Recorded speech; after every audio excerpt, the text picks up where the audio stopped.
Hello, everyone, and welcome to STEM Talk, a podcast exploring STEM education and innovation in Cambodia and beyond. In each episode, we aim to sit with leaders, students, and innovators who are shaping the future of STEM in Cambodia. Hear from their story, learn from their experience, and get inspired as we build a stronger, more connected STEM community in Cambodia. Want to hear from someone specific or have a topic in mind? Drop it in a comment, and we would love to feature them. Now, let's dive in. In the second episode, we will be looking into STEMEOC, the organization behind this podcast, and the landscape of STEM education in Cambodia. I will be speaking with Ms. Nithijounie Dene, the Executive Director of STEMEOC, where we will be looking into her journey into leadership, the impact that STEMEOC is creating on its community, and also the growth of STEM education in Cambodia. So now let's get started. Hello, Ms. Dene. Thank you so much for spending time with us today. So before we kick things off, I would love for our listeners to get to know you a bit more first. So could you introduce yourself and also your role at STEM EOC? Yeah, sure. So my name is Dene. I'm the Executive Director here at STEM EOC. I lead our programs and initiatives that help to bring STEM learning to students across Cambodia. So we organize and facilitate a lot of events, competitions, workshops, and community projects. So a lot of what I do is connecting people, creating opportunities, and building spaces where students are able to experiment and grow their confidence in the STEM field in Cambodia. Thank you so much. So now I would like to rewind a bit back to your educational background.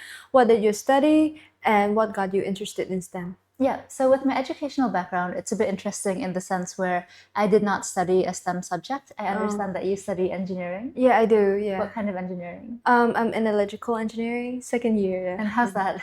It's pretty hard, yeah, but I'm trying to do my best, to Yeah. get good grade and doing projects and stuff. That's good. So I actually studied law for my bachelor's and my master's. Oh. And even when I started working, it was in the legal field. So legal work, public policy work. But I actually first got introduced to STEM way back in high school, like STEM EOC, that organization, because we attended their festivals when I was in school. And that's how I first got introduced. And while I was in university and when I came back to work here, I've always kept up with what the NGO has been doing. Yeah. And with that, I've also been volunteering with smaller support roles in events and stuff. And that eventually evolved towards me being more involved with vision and strategic direction as well, right? And eventually the opportunity arose for me to become executive director. Yeah. And that was a bit scary for me because, like I said, I don't have a technical background. Yeah. So I wasn't sure if anything that I had to offer would be meaningful in terms of this role. But after talking to my dad about it, he said that technical experience is not the only part of leadership. And he asked for me to think about what I want in terms of my passion and my vision and what's important to me and whether this role will help me to achieve that. And after thinking about it, I realized that by taking on this role, I would be able to bring things that are very important to me and work with them. For example, education and equitable access. So once I framed it like that, I was like, okay, this is something that I do want. Yeah. And since I've gotten into this role, I've really liked it here. It's been nice, and seeing students and how our opportunities help them and expose them to new ideas and things. It's been very fulfilling and very nice for me to see. So that's how I got here. Yeah, that's really wonderful. I really love that STEM is a very diverse community. It's a lot of the thing that you do in STEM is group work. So having people with different perspective and different technical skill is really important to create something meaningful.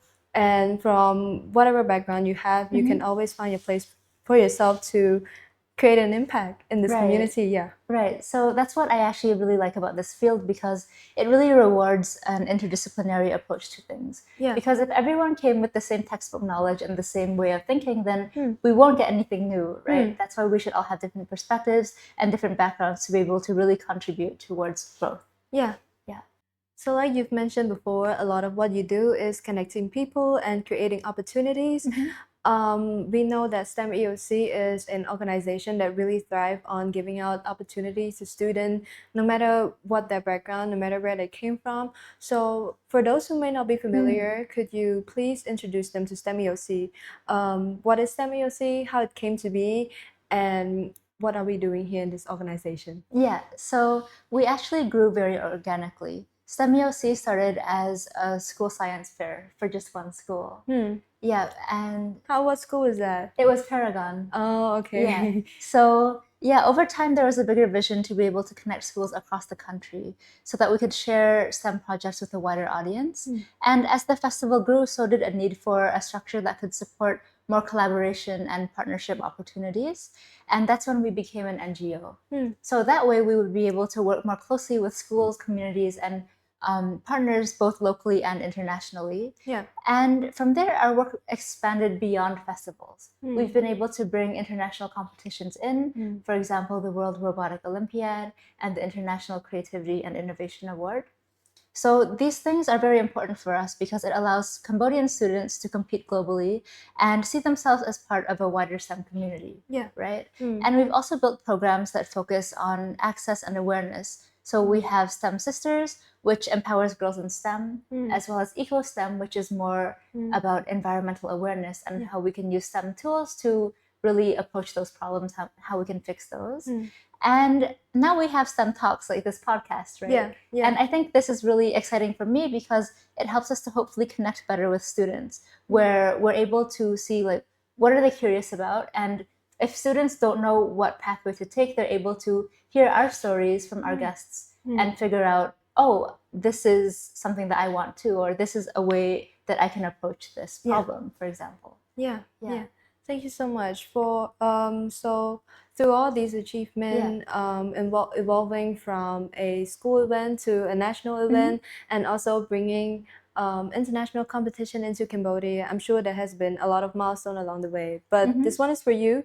Is there any moment throughout your career with STEMEOC or in the STEM field that make you feel like, oh, this is why we do this work? Yeah, so I actually think a couple months ago is when this moment happened for me. Yeah. And that's when I gave a talk at a local high school here. I think you might know it, Sisawat. Yeah, I went there actually in high school. Yeah, so I did my talk there, and the thing was called Girls in STEM, and the goal was for us to go in and talk and hopefully inspire the students to pursue further education in STEM. Yeah. And hopefully a future career in STEM. And at first I wasn't sure if I should do it because it felt like I didn't study a STEM subject, so I'm not sure what I can offer them. But at the end of the day, like I ended up in a STEM field anyways.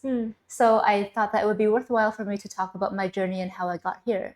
And towards the end of the talk, a lot of them came up to me and asked for advice and how they wanted to know more about the story. Yeah. And they asked for pictures of me, and one of them said that I was their role model. Yeah. And that felt like such an honor for me because sometimes when we do this work, we tend to forget like the impact that we are creating. Yeah. Right. So it was a nice reminder for me of why I do this. I do this for the visibility and the access for students so that they know that this is a possibility that is also very fulfilling, and it's definitely doable for them. And yeah, that's when I figured out that this is why I do this work. Yeah. That's a really inspiring story, and I think it really shows that how many more students in Cambodia are really interested in STEM, and how high school are taking different approaches now, like inviting people who are in the STEM career or in a leadership position to speak at their high school and really encourage the student to take leadership approach and also being more interested in STEM.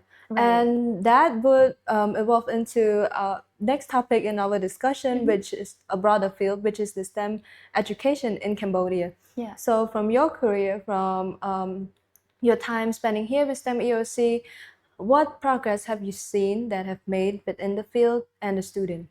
I think there's been quite noticeable progress actually in terms of accessibility. Yeah. For example, there's a lot more national curriculum reforms. There's a lot more willingness from both the government, development partners, NGOs like us, and companies. They're more willing to invest time and resources towards STEM education and making sure that students have equal access to these opportunities. And that's been really nice to see. And I remember reading an article recently where it talks about how students are more willing to pursue STEM subjects for university. So in 2016, the number of students would be around 26.8%. And in 2021, that increased to 30.6%. Yeah. And that was very encouraging for me because it made me see how students view STEM subjects and STEM careers as a viable pathway for them. It's no longer just something that we do as like a side interest or something that we do because it's not a real job, which I have actually heard one of my friends tell me. But I think it's very important for us to make it known and really like encourage students to discover that this is a very viable career pathway. And So the thing I'm curious about, I think in Cambodia we have a lot of experienced teachers who were trained in a more traditional way. So with the growth of students being more interested in STEM, how have you seen they change their approach in teaching? Yeah, I think that like in the sense of when we roll out our programs to schools, what I noticed is that teachers, they're very willing to adopt new approaches and learn how to teach students in a way that is out of textbook knowledge. So that would be like project-based learning, being able to use new technology and devices. And they're very willing as long as we provide them the training and the resources. Like that's the main barrier for us, right? But I think it's been nice to see, and it's nice for the teachers, I'd assume, because you get to see students more engaged and more Involved. more involved with these new ways of learning. Yeah. Did you experience any kind of like difference when you were in high school in terms of how you were encouraged to do more STEM learning? Yeah, I was really fortunate to be able to attend a more STEM-based high school. So our teacher, they were really encouraged to take a more innovative approach in teaching, like doing more researching and giving us resources outside of the books. And that's really enhanced our learning and also really encouraged the student themselves to do research in terms of their studying. And outside of classroom, we were also encouraged to join clubs based on our interests. I was in the electronic clubs, electrical That makes club. sense. Where I did a project on smart house. And also I have friends who were in the chemistry club, they made perfume, or in biology club, or in history club, where they write books of the research about. That's cool. I remember in one of the student fair, one of my friends doing research about the World War II. It was really nice. That's cool. And were you also taught like coding or robotics or anything? Or? Yeah, we were. It's a mandatory class from seventh grade to mandatory class from 7th grade to 11th grade for the students to learn coding and gain STEM practical skill. And from what I've seen, this type of STEM-based school has really expanded in Phnom Penh or in Cambodia.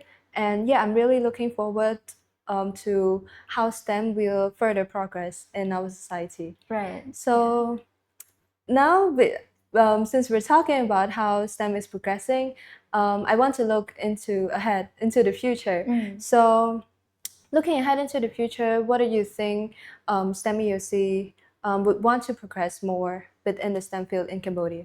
Okay, so I think STEMEOC, what we want to do in the future is shift from being more primarily event focused towards being more program focused, right? So although our competitions and our events, they're very important to us and they will remain to be important to us, we also want to be able to have more tangible results at the end instead of just like a one-off learning opportunity. We want to be able to teach students and have deliverables. For example, we do a 3 or 4 week workshop and then they can have a robot at the end of it. So I think that's something that we want to shift towards, as well as in the far future, we want to be able to roll out training programs for teachers. Because like we mentioned, teachers are a very important factor in this. We can't teach students if the teachers don't have access to the resources or the ability to do this, right? So that's also something that we want to tap into in the future. Thank you so much. So I think we're reaching the end of our conversation today. So before we end today's episode, do you have any key takeaway or any advice that you would like to give to our listener? Yeah, maybe I can start with some general advice and then we can do more STEM-focused advice. Okay, so for my general advice, I think to take opportunities as they come. And although we all may have a plan and a certain way that we see our future, you also need to make room for those plans to change because they almost always will. And pivots are actually part of the process, right? And I think it's really easy for us to be scared of doing things wrong, but something that I've learned recently is that even if something goes wrong, we can always fix it to make it right again, right? And it's always okay to fail. I think it's natural to want to succeed in the first time. We all want that, but sometimes it's inevitable. And with failure, it really depends what you do after, right? So a lot of people in my close circle, for example, we've all experienced failure. Yeah. Whether that be a project, a test, some people fail whole degrees, a business venture, right? But what I respect about the people around me who have experienced failure is that they know how to get back up. It really depends what you do afterwards, right? When you experience this, what do you do? Do you decide to take the easy way out and stop? Do you decide to cheat your way through? Do you ask someone to do it for you? Like, Yeah. don't do that. You need to have the humility and the ability to really look inside yourself and put away your pride and be like, okay, I made a mistake and I need to fix it. And these are the steps we should take to fix them. And I need help. And that's fine. Like, that's how it should be. And that's what I really respect about the people who are close to me. And yeah, failure, you can't avoid it. Like, it's just something inevitable.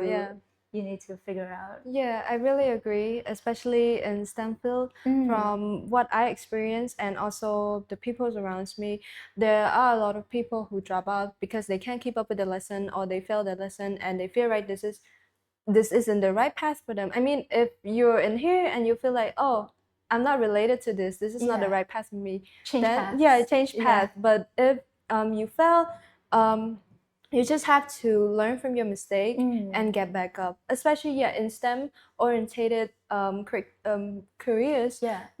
You when you do projects and stuff, it's not bound to fail, but when you learn things for the first time, you're bound to make some mistakes. So you have to learn from it and fix it. You can always retry, and as long as the second try is better than the first one, then that's all you can ask, right? And I guess for a more STEM specific advice, it would be, especially in Cambodia, like the Cambodian context, to not discount your contribution, like to not think that, oh, this is too small, too unimportant to do, because we're growing, right? It's very promising, like what we're doing in our work, but we are in a very early stage. And what that means is that anything that we contribute, it's going to be helpful. So I wouldn't discount what we can offer. And that's mainly the advice I have. So thank you so much for spending your time with us today and sharing your insight and your perspective and also your journey. I think we're reaching the end of our conversation today. I hope that our listener enjoy our episode today. My name is Vatey. I'm your host, and we'll see you in the next episode. Thank you. Bye. Bye.